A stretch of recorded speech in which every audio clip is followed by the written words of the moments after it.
Spotlight Podcast live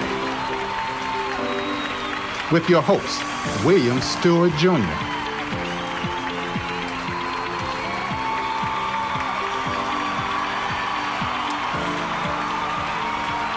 Live streaming every Friday at 9 p.m. Eastern Standard Time on Facebook and YouTube.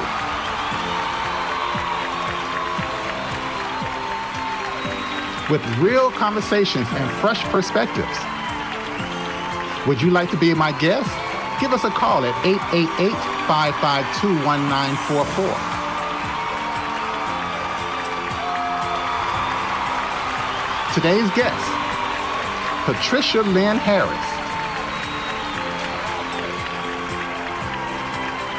The topic, thank God I'm still here. So sit back, relax, and enjoy another episode of Stewart Spotlight Podcast. Now your host, William Stewart Jr. Good evening and welcome to Stewart Spotlight Podcast. My name is William Stewart Jr. and I am your host this evening.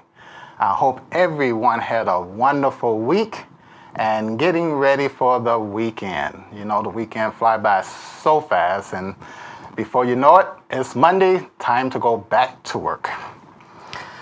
Today is Friday, March 20th, I was about to say February, March 20th, 2026. It's the first quarter of this new year. Also, you know, last Tuesday was St. Patrick's Day. And I want to wish everybody a happy St. Patrick's. I hope everyone wore their green and had green beer. I don't know how green beer tastes, but that's the tradition. In Chicago, we always paint the river green, solid green. But as we still celebrate, this month is Women's History Month. So if you see a woman, a lady, say Happy Women's History Month. Just give them a nice hug for them. But you know, I need your help to do this. I need your support. I need you to like, share, subscribe, comment, and make sure you turn on your notifications. So therefore, every time you hear this, you know that Stewart Spotlight Podcast is live. That's right. Make sure you turn on your notifications. So therefore, every time you hear the little bell on your cell phone, laptop, computer, you know that Stewart Spotlight Podcast is live. And make sure you tune in. Tell your relatives, family, friends, neighbors. Tune in to Stewart Spotlight. This week, motivational speech or motivational quote. I always receive several, as I stated, emails from Bud, a friend of mine. And he always sends me some good ones, and I always go through them and pick the one that I prefer. But this one, it says something to the effect, everyone wants to be the sun to brighten up someone's life. But why not the moon to shine when someone in the darkest hour? That's something to think about. Thank you, Bud, for that little information. I'm not going to prolong. I'm not going to show too many commercials because we have a very interesting guest today. But right after this break, we're going to come back with my guest, Patricia Lynn Harris, who has a story to share. And the topic, thank God I'm still here. So right after this break, we're going to bring my guest on and see what she has to talk about. Stay tuned. Hello and welcome.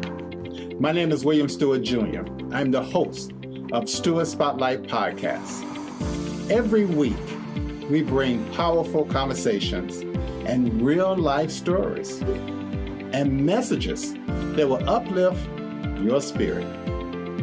If you face difficult situations and real challenges, and you came back better and stronger, and you would love to share it, please give us a call at 888-552-1944 so we can schedule you on the next episode of Stewart Spotlight Podcast. Please continue to tune in every Friday at 9 p.m. Eastern Standard Time on Facebook and YouTube. Make sure you like, subscribe, share, and leave a comment. I need you to continue to watch, continue to listen, and stay encouraged. May God bless you. Yes, make sure you stay encouraged. That's the most important thing. Stay encouraged. Keep your faith. As I stated before, once again, welcome back to Stewart Spotlight Podcast. Well, my name is William Stewart Jr. My guest today is Patricia Lynn Harris. I've known Patricia for many of years, and her story will clearly say it all. Will say it all. Thank God I'm still here. Let's welcome my guest for this evening, Patricia Lynn Harris. Welcome to the show. And how are you doing? Say it again. I'm fine. How are you? Oh, I'm doing just great. Thanks for asking. How was your week? It was nice. It was nice. And your I can't complain. Well, once again, you have a very interesting story to share, and I had never realized what you actually went through all these years. First, I want to thank your sisters. I want to thank your family for being very supportive of you during your time. I know that your sisters are there with you side by side because there's a gap that you won't be able to remember, and both Ingrid and Ann is there right there to prep you up a little bit to make sure you're on the right track. However, as I stated before, your family was very, very supportive of you during your recovery, and I'm not going to name them all, but they know who they are. So, Pat, let's start off as your childhood, because I know that you have asthma, correct? yes, I do. Yes, I do. Now, do you recall when you first encountered you needed your inhaler? Yes. Yeah, I recall when I needed my inhaler, but this all started when I thought I was having an asthma attack. Uh-huh. And I used my inhaler. I took my medication. I even went so far as to go in my bathroom and turn the hot water on to get the steam to kind of open me up, but nothing worked. So I ended up calling my baby sister, and I told her, I said, Ingrid, I've tried everything and it's not working. So she's like, all right, come on. So she took me to Northwestern. We got to Northwestern. They saw I was struggling. They took me right on in, started working on me. And as I'm in the room, and I'm laying there, and I'm like, this is it. I still couldn't hardly breathe. And I'm like, this is not working. Something is wrong. So when the doctor came in the room, and he's like, how are you feeling? I say, I'm not feeling any better. This is not working. So they did an X-ray, and I think they did a CT of my chest. Come to find out that my heart was not beating strong enough to pump the fluid out because my lungs were full of fluid. They started an IV on me to get me to release all that water that was in my chest. And they examined me and told me that I was going to have a defibrillator put in, something to help my heart to pump the fluid out. So that was the first thing. Then the second thing. Before you go to the second thing, now, have you ever, when you were diagnosed with asthma, you always had to carry your inhaler, correct? Yes. Do you recall ever a time that you just forgot your inhaler and say, oh gosh, what am I going to do? No? So you always carried it with you? Yeah, I try to keep it with me all the time. Because, sometimes we always forget some things. I kept it with me. Oh, okay. So now you at the hospital because your sister took you and you found out there was fluid around your heart that wasn't really pumping. So now you was diagnosed with congested heart failure. Yes. Okay. And what was after that? What procedure? Well, after that, they told me that I would have to have the defibrillator put in. It would help me. So I was kind of leery of that, but I I know I needed it because if my heart wasn't pumping, to keep the fluid and stuff out, I mean, I needed to have help. So, uh, but before that, I started having these headaches and I couldn't figure out what was going on. So this one day I'm on my way home. I get home, I'm feeling fine. And I'm looking around in my room and I noticed that the pictures are going up and down. And I'm thinking, we having an earthquake. But then I stood there for a moment and I realized it wasn't an earthquake. It was actually me going up and down. And I was having a seizure and didn't know it. And I was going up and down and I automatically started praying. And I was trying to hold on to different things in my room so I wouldn't fall, but that didn't work. And I ended up falling and I hit my head on the floor and I literally just kept shaking and going up under the bed. And so just so happened, my nephew heard me and he came and he said, I hear you, TT, I got you. I got you. And he pulled me out from up under the bed. So, That was, so with the fluid caused the seizures? no, No. So no, it's totally different. Okay. it's totally different. Okay. So did you have the seizures first, or did you have the congestion first? That's the heart failure first. First. Okay. All right. That's what they told me I need the defibrillator. I would need to get that. So I was like, okay. So I had to take a while to take that in. They have to go in and put this machine in my heart, and so I told them, okay, I would let them know. But then, like I said, in the meantime, I started to have these headaches, and I understand. And when I had the seizure, I didn't know what it was. So they called the ambulance for me. They came and picked me up. They took me to, I forgot the hospital. I think it was Loretta Hospital. But anyway, I get there. They take me in the back. They do an EKG, and they tell me that the doctor is going to come out and speak to me. So I'm like, okay, fine. So I'm sitting there and I'm waiting. Nobody ever comes out. I was so frustrated. I told them, I said, look, just take me home. I'm going home. Uh, And it was like, you sure you don't want to? I said, I feel okay. Just take me home. So I go home. I get up the next morning. I go to work. I get to work.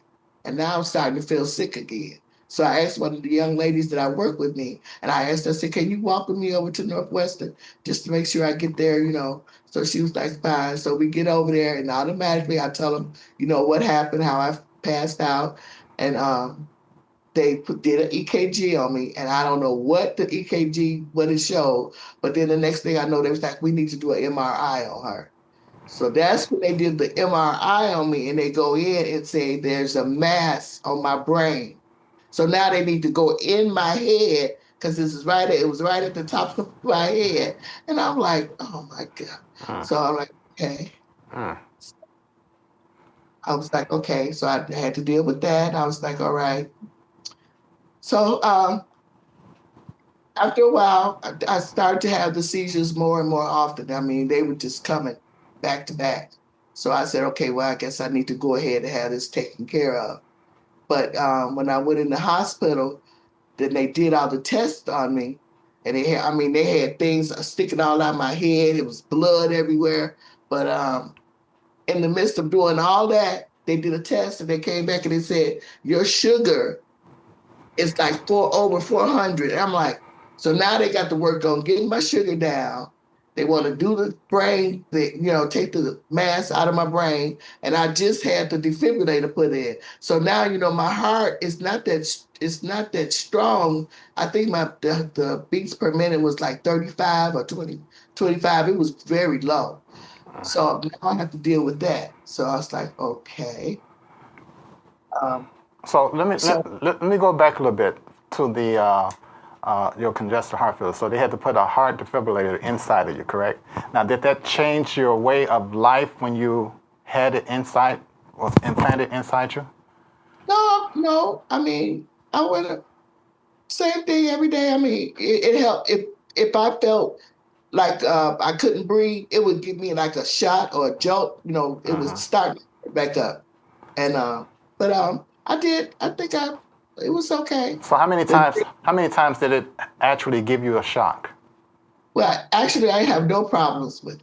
Oh, okay. None. Okay. I had no problems once they put it in. Okay. My So only concern after that was the mass in my brain. now I'm just going to show a picture of what they was So I'm assuming this is the mass in your brain on top of Yeah, your head, it's correct? right. Yeah. And they had to do surgery to remove that. Yeah, so that means they had to go through my My head. skull, Right. go into my head to remove that. Okay. So what was the recovery like when you had the tumor in your head? How long did you have to go through recovery? I want to say maybe a month, because once the surgery went fine. I had Okay. no problems, but then I couldn't walk. So I ended up going to, what is it, Shirley Ryan's hospital. I had to learn how to walk again. Mm-hmm. Oh, Now, how long did that take? I don't know, weeks. I want to say 2, 3 weeks. So, I know I was out for like a month. so it's a rehabilitation. Yes, So you had to learn how to walk again. yes, Not only did you have asthma, you had right. congestive heart failure, then you had a Yes. heart defibrillator, then your sugar Yeah. was low. Yeah, I found out I was diabetic, and I didn't know that. So it was like 400. So they had to make sure everything was stable before they even thought about doing the surgery. Because the one thing, my heart wasn't strong enough to, you have to they put you under anesthesia, to put you out to do surgery. So my heart really wasn't strong enough, but they took care of me. I mean, they did their job. So I survived it. Wow. So now, so with the heart defibrillator, I'm trying to get back to that a little bit. So you only have a couple of shots. Now, when they give a shock in your defibrillator, is it sent to the hospital, or how does it work? Does it automatically? Actually, it's something. It's something that's it's programmed to the hospital. Okay. So if my heart like slows down, the beats per minute, or however you want to say it, if it slows down, I'll get a shock. The defibrillator will shock me, and it'll start back to beating normally. And then someone from the hospital will call and say, well, we noticed that your defibrillator, it made it did a jump, or it made a noise. So we're calling to see if you're okay. So now I was telling, So now, I'm fine. did you have any symptoms when you got the shock? You were just doing the regular routine, and it just Yeah. I could be doing anything, and it'll just wow. yeah. Okay. So But I now, never had a problem with it until well, it's been a while. I'll get into that. But yeah, and when I did feel it, that once the time that I did feel it, it shocked me. So it knocked me on my butt. wow. So that was so your heart must have really went down low for it to give you that big shock. It must have. And I was like, oh man. But when I woke up, I was like, that's the ceiling. And then I said, am I on the floor? And I was like, I was literally on the floor. And I was like, man. Wow. But I mean, it happened. I didn't feel it. You feel like a little, say if you had indigestion or something, and you kind of burp a little bit or something. That's how it felt to me. But other than that, I mean, what's so interesting that you're doing your regular routine and you're not knowing that your heart has went down, and it just automatically shocked you. It's sending a signal to the hospital saying, okay, her heart rate is down below the norm, and let me boost it up a little bit. But right, it's literally what happened. Yeah. Okay. So now, as I stated before, with the heart defibrillator in you, and you never changed your daily routine, just regular.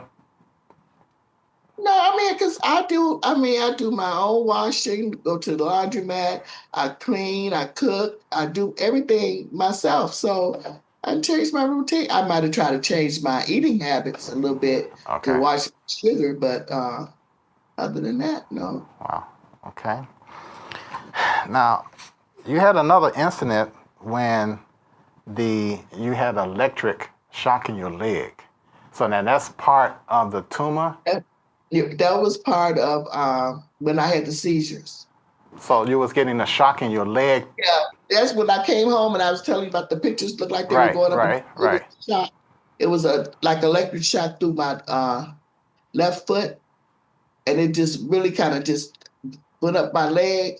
And at the time, I never had a seizure, so I didn't know what was going on. Okay. But I knew I was trying to hold on to stuff in my room to keep from falling to hit the floor. But it didn't work. And I still ended up hitting the floor and I hit my head. So that was that. Okay. Wow. So you're doing fine. You're doing fine right now until Yeah. 2024 Yeah. after Thanksgiving. And that's when you had another incident. Yeah. Okay, so could you share a little from what you know? So on November 30th, I believe, my sister had been calling me, and she came over to the house, and she saw that I had my window was open and my blinds were where she could look in and see me. And I was sitting on the side of the bed. And she's like, Nenny, I've been calling you. Why you not answering your phone? And I didn't say anything. And she's like, Nenny, can you see me? And I was like, yeah. So she's like, open the door. I could not figure out how to stand up, walk around my bed, and go to the door and open it. So she saw me. She kept watching me, and she just told me to sit down. That was okay. She was going to get in. So she called my oldest sister, Ann, and asked her for the manager's number for them to come by and let her in because her sister was sick. So they came and they opened the door and they ended up calling the ambulance and they took me to Elmhurst Hospital.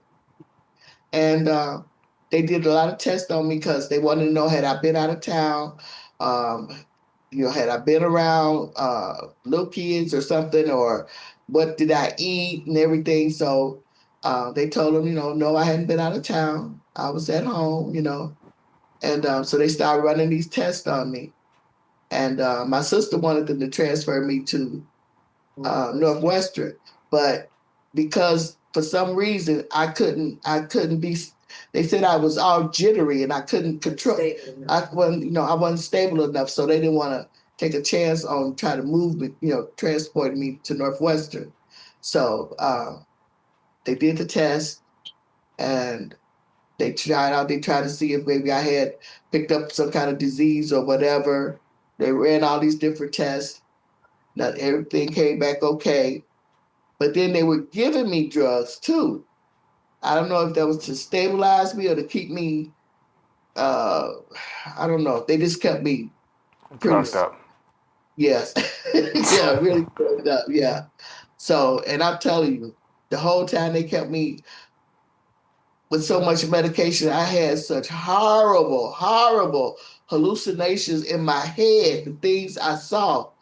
And I'm like, man, I was like, I couldn't figure out. I was like, well, where am I? I didn't even really realize I was in the hospital. And I'm like, I'm sick? But I wasn't sick last night when I went to bed. But oh my gosh. At one point, I could see my sisters, them talking to the doctors, and they were trying to figure out a way to keep me alive. And they said, well, we could try this. And they would try something, and it wouldn't work. And I could hear the line going, you know how the flat line? Right. And I'm like, and they must have did it 2 or 3 times. And I'm like, just let me go. Just let me go. Because I don't know what y'all trying to keep me here. And evidently, what you're trying is not working. And I guess I could feel it. So I was just like, just in my head. I don't know if I said anything, if they could read my mind, look at my eyes. I don't know if they could tell. But I was like, just let me go. Now, before you go on, now, you were all these doctors trying to figure out what was wrong, and they never figure out what was the problem? No, believe it or not, they said I had a fever. A fever after all that? A fever. Okay, so therefore now you're hearing things, you're hearing your sister talk, but you can't relate. You can't. I can't respond. Say nothing. Okay. So what happened after that? Actually, after that, well, first of all, I want to tell you, while I was in that other world, wherever I was at with all them drugs, I said that they were trying to hurt me, that they were trying to, the doctors, not the doctors, but the nurses. And I was thinking, why is this man in my room? But he was a nurse, but it's just that he was a male. And I was like, why do they have him in my room? So they're changing me, they're cleaning me, they're changing my bed, and they turning me this way and they turning me that way. And which that's why he was there, because he could literally turn me over and turn me and pull me up and push me down in the bed. But in my mind, I'm thinking that he's trying to hurt me. So I saw him come to me and say, Miss Harris, I'm sorry. And he shot me in my chest. He picked me up and threw me over this black wall that had this water running down it. I'm telling you, the drugs they had me on, I was just gone. He threw me over the wall, and I kept saying, well, what about my sister? I was like, where are my sister? And I could just see myself falling down this wall. And I threw my arm up and I said, Father God, please help me. Don't leave me, Lord. Please hold my hand. And I just started saying my prayers, and I prayed and I prayed and I prayed. And I can just literally feel myself. I was like a feather. I felt myself floating down, and I landed on this bed. And they had this big ball, a big balloon or something. They was like, if you want to live, let the balloon go. If you want to die, pop the balloon. They gave me this pen, so I popped the balloon because I thought about my family having to dress me, feed me, take care of me, and I didn't want that for my sister. So I was like, I just popped the balloon. And I'm telling you, the room was already dark, but it was like pitch black. You couldn't see nothing. This is stuff that's in my head now. This is what the drugs is making me think of what's going on. Everything was pitch black. And then all of a sudden, they had the TV monitors. I don't know where they came from. There were TV monitors in the room. One came up. It was a black and white rose. Another one came up. It was a red rose. Another one came up. It was like a yellow rose. And then all these monitors start coming up, and then I would see a man and a woman and a baby. Then I see a man and a woman and 2 or 3 kids. I mean, it just kept going and going. And I'm like, you know what that's like to see that in your head? And I'm like, I just didn't understand what was going on. But they had gave me so much medication that I couldn't even think straight. Now, I believe your sister told me something to the effect that they gave you, they was about to put a trait. Yeah, they had put me on life support twice. I think the first 4 days I was okay, or they were working on me, or they were doing all these tests to see what was going on, and they put me on life support. But I don't think I was on there long. I think I was on there maybe a couple hours, and I was able to start back breathing on my own. Okay. But then as time went on, I ended up they put it back on me again. Only this time, I think I had been on there like 12, 13 days. And I think they said 14 days was the limit. And it was the 14th day. And they said, well, if we can't get her to breathe on her own, we're going to have to give her a tray. So another doctor came in, and him and my sister was talking, and she was like, well, if she needs to breathe on her own, why don't y'all sit her up? And if they hadn't did that, they probably would end up doing it. And when they set me up, I started to breathe on my own, and they took me off. I had been on there 14 days already. Right. Now, I believe your sister also told me that you were fighting with this tube in your mouth. Yeah, because I had... I'm sorry. I knew it was something in my mouth. And to me, it was like a 2x4 and a water hose. And I'm like, what? In my head, I'm thinking, what did they have in my mouth? And I was like chewing on it. And they was like, don't do that. They would tell, don't bite on that. Don't bite on that. So I don't know what it was. I don't know what they had stuck down my throat. Wow.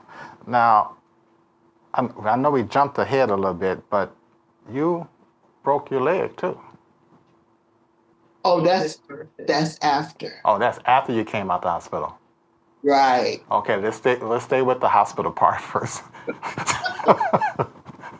because you went through a lot of different things, and I'm trying to keep them in order.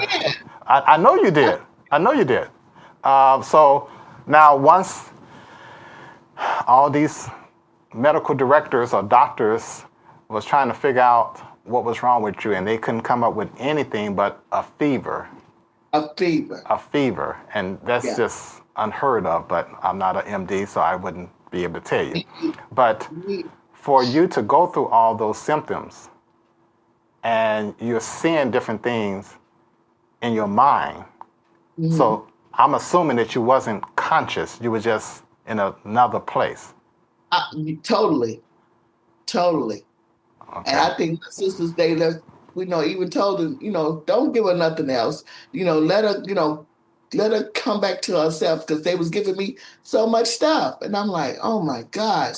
So when I finally started breathing on my own, and all they gave me was water, or the water chips, those little chips that drop in your mouth. So I hadn't been eating nothing. I just had been laying there.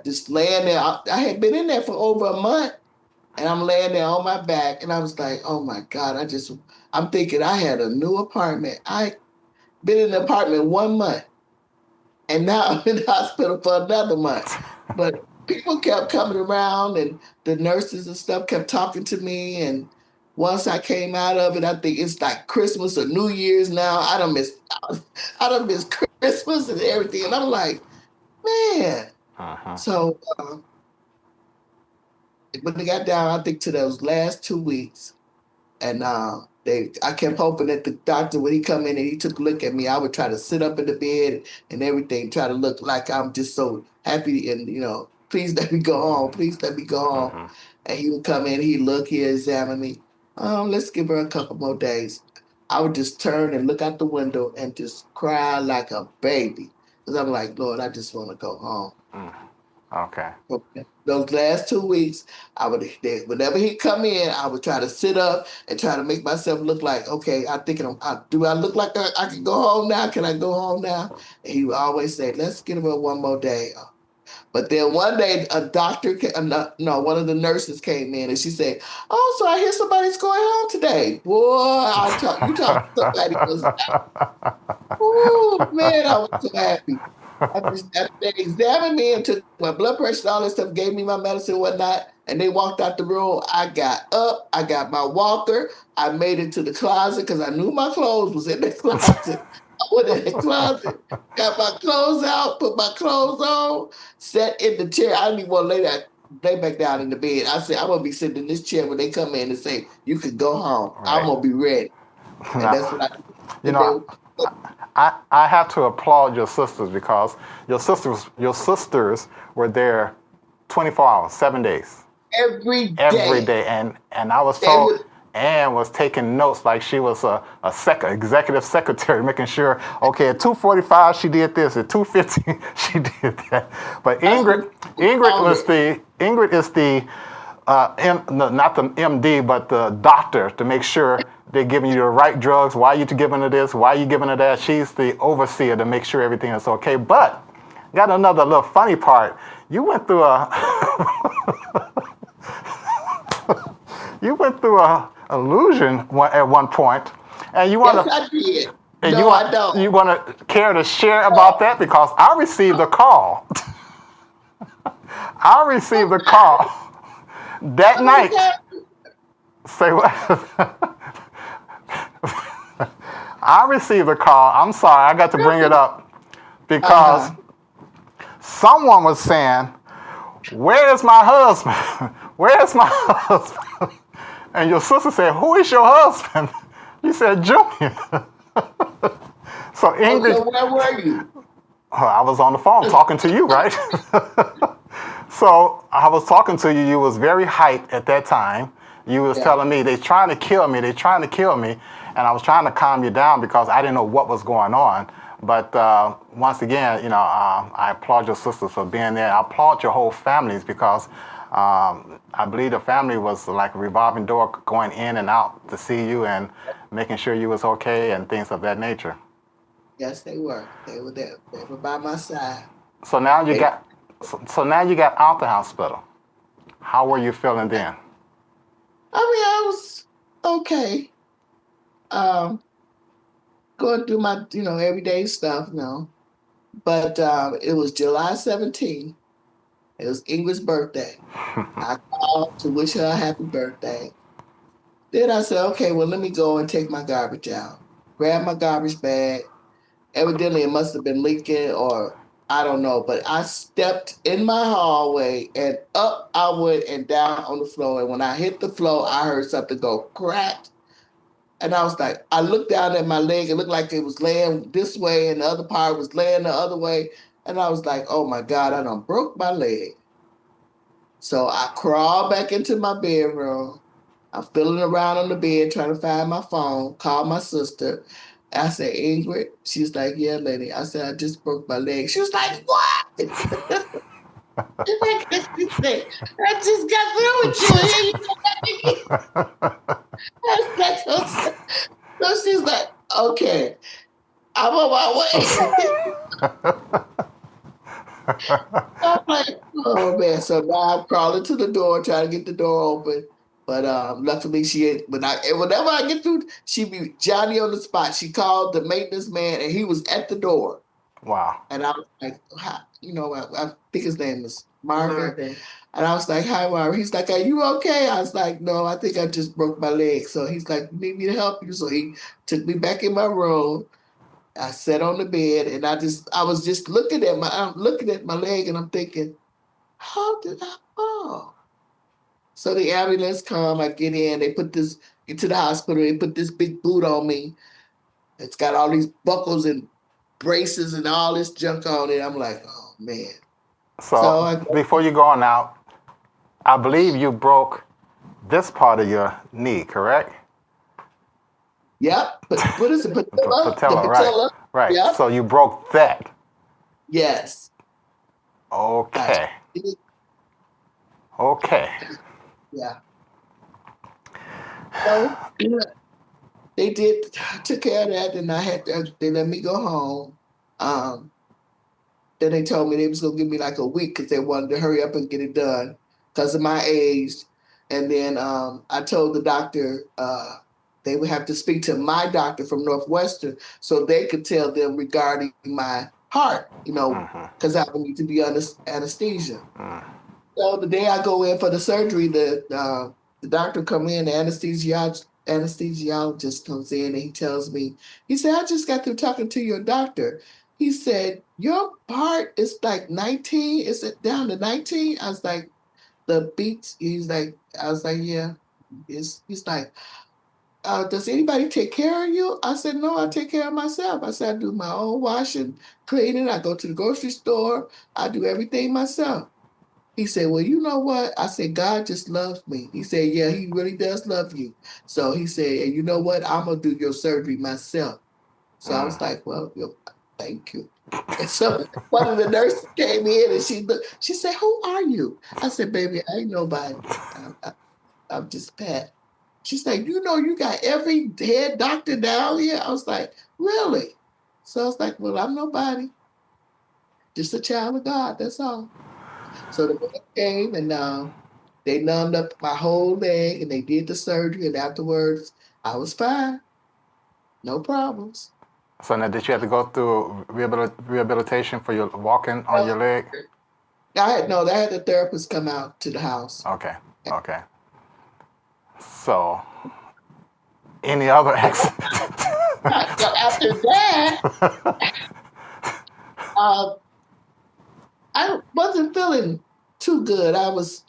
Had like a pain in my back and it was all in my side. And I was like, I called Ingrid. I was like, Ingrid, I don't feel right. She's like, what's wrong? I said, I don't know. So she's like, okay, we go to emergent care. We go to emergent care. And I'm telling them that for some reason, my feet, and I hate to say this, but you know how a hawk, when they fly and they land on something, or a bird and they grab onto a branch, and you know how they feet do well, that's how my feet was trying to go through my shoes and grab onto the floor. And I'm like, what is going on? So the doctor, he didn't know what to do. He'd say, okay, well, we're going to do blood. You know, when they say the blood of Jesus, everything shows up in the blood, that is so true. That is such a true thing. So when took the blood and I went home, 5 o'clock in the morning, they called me, Miss Harris. I said, yes, we need you to get to the closest hospital, to the nearest emergency room. And I was like, what's wrong? Your blood sugar is 771. That's stroke. That's a stroke level, isn't it? Yeah, I was getting ready to go into a diabetic coma. So I was like, okay. So she said, let me ask you. I said, well, I don't think you should be asking me questions. You need to get to the hospital, right? Okay, so I called Ingrid and I called Ann, and they came and they took me to Loyola, and I walked in and I told the nurse at in the emergency room that I had been to urgent care earlier, and my test came back saying that my sugar was 771. And the lady said, "Oh," so she mashed the button, and the doctor came out from the back and he pricked my finger, and he was like, "I'm telling you, it looked like to me the machine he had just lit up. It was just red." But he said, "Okay, let's get her in the back and get working on her." I ended up staying one night, and it was so uncomfortable because I had already had surgery on my leg and trying to get in that little teeny weeny bed and trying to keep it straight.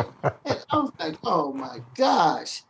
But they only kept me one night because I told them, I said, "Look, they was concerned about the sugar and me giving myself the shot." I told them I had done it before. I knew how to give myself a shot in the stomach or in my thigh or even in my arm if I had to. I knew how to prick my finger and everything.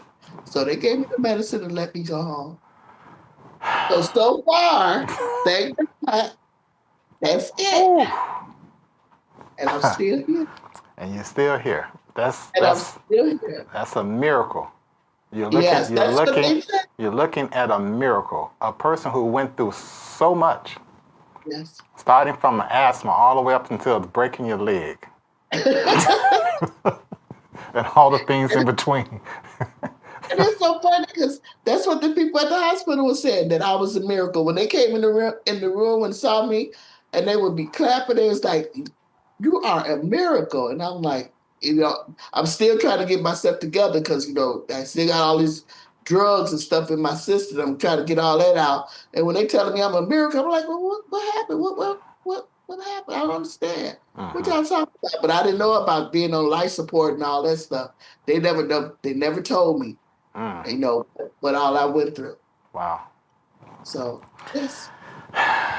Well, Pat, I'm so happy that you were here to share your testimony of the health issues that you encountered, and look how God works, and just to bring you right back out of it. That's a prayer. That's a blessing right in. I just had to play that right quick because that's a miracle. It's truly a miracle. Right, you are a walking miracle, and you have the testimony to prove it. So, and once again, I want to thank your family, Ann and Ingrid, for being there, and all the rest of the family who's been coming, giving you support. And I just had to have you on Stewart Spotlight Podcast just to share, because you never know who may be watching right now, who went through half the things that you went through and just don't have the faith. And you're looking at a person right there who went through many things and came out of it. So, thank you so much for having me, sir. No problem. Well, before I let you go, the viewers who's watching. Yes. And Pat has been talking about some things that we want to try to do. We're going to do a little test pilot in April. Take a look at it.